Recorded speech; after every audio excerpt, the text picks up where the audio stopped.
Hello mga kabads, magandang araw sa inyo. Ako nga po pala si Ate Zen at ngayon ay ibabahagi ko sa inyo ang aking karanasan sa pagkuha ng aming business permits.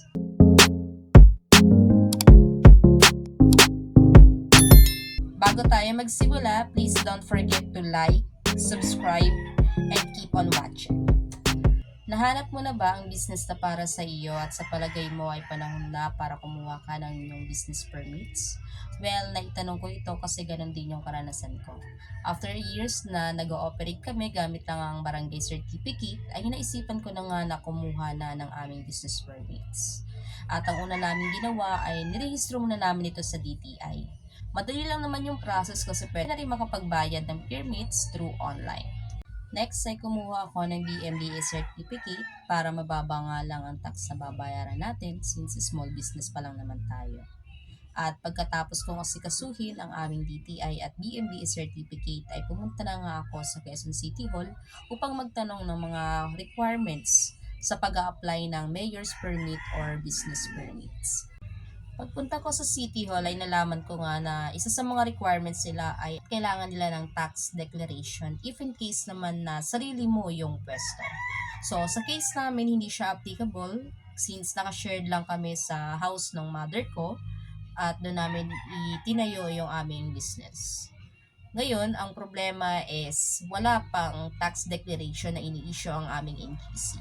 So, ang tanong, apply pa rin ba tayo ng business permits? Pwede pa rin ba siya? Actually, ito yung isa sa mga dahilan kung bakit nagsadya pa rin ako pumunta sa Quezon City Hall. Kasi pwede naman na kasi mag-apply ng business permit through online. Kaso nga, yun nga yung problema sa mga requirements. Ang situation ko ay not applicable dun sa mga requirements na hinihingi. So, ngayon, para masagot ang inyong katanungan, yes, maaari pa rin kayo makapag-apply ng business permits kahit na wala kayong tax declaration. At sasabihin ko sa inyo kung ano nga ba yung mga alternative documents na kakailanganin ng City Hall para ma-process nila ang inyong business permit application. Nga pala mga guys, disclaimer lang, bali ang mga information na ito ay nakuha ko lamang sa aming City Hall. So, hindi ko sigurado kung yung proseso sa ibang mga cities ay pare-pareha lang.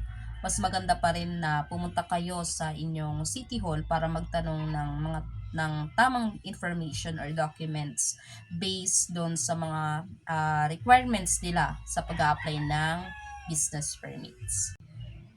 So, ayun na nga mga kabads, isa sa mga documents na hiningi sa akin dito ay yung authorization letter.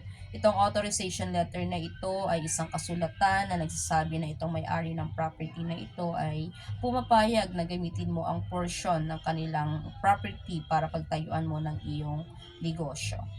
So, kailangan dito sa letter na ito ay naka-include yung pangalan ng property owner kasama ng kanyang pirma. Kailangan mo ring saad dito yung pangalan ng business owner, yung address, tsaka kung gaano katagal kang mag-i-stay dito or yung business mo, at gaano kalaki yung area na masasakop mo para pagtayuan mo ng negosyo, at yung kabuuhan ng property area or floor area. So, bukod dito ay nanghingi rin sila ng picture ng iyong business. Kailangan include mo yung front side ng iyong business, yung picture sa loob ng iyong business. At humingi rin sila ng left and right street view nung pinagtayuan mo ng iyong negosyo. Bukod dun sa authorization letter at saka sa mga pictures ay humihingi rin ang munisipyo ng certification na itong property na ito ay na-award na nga sa inyo. So, sa amin, wala pa kasing ganitong documents na binibigay ang NGC. So, anong ginawa ko ay sinubukan kong isubmit yung beneficiary qualification stub na binigay ng NGC. Kaso bukod dito ay hinihingian pa ako ng undertaking affidavit of voluntarily vacate. At nung nakumpleto ko na yung mga documents na kakailanganin ay sinabit ko na nga ito online pumunta lang ako sa qceservices.quezoncity.gov.ph at pumunta ka doon sa one-stop shop business. So far ay waiting pa rin tayo dun sa evaluation ng ating munisipyo kung ma-approve ba or ma-reject yung ating business application. At kung gusto nyo malaman kung saan kayo makakakuha ng affidavit of voluntarily vacate at libreng notary, ay magkakaroon tayo ng separate video para dito. So please hit mo na yung bell notification para updated ka sa mga bagong video na i-upload natin. At kung nagustuhan mo ang video na ito, please don't forget to click the like and subscribe button below. I hope na nakatulong ang video na ito. And maraming salamat sa panonood ninyo. Bye mga kabads!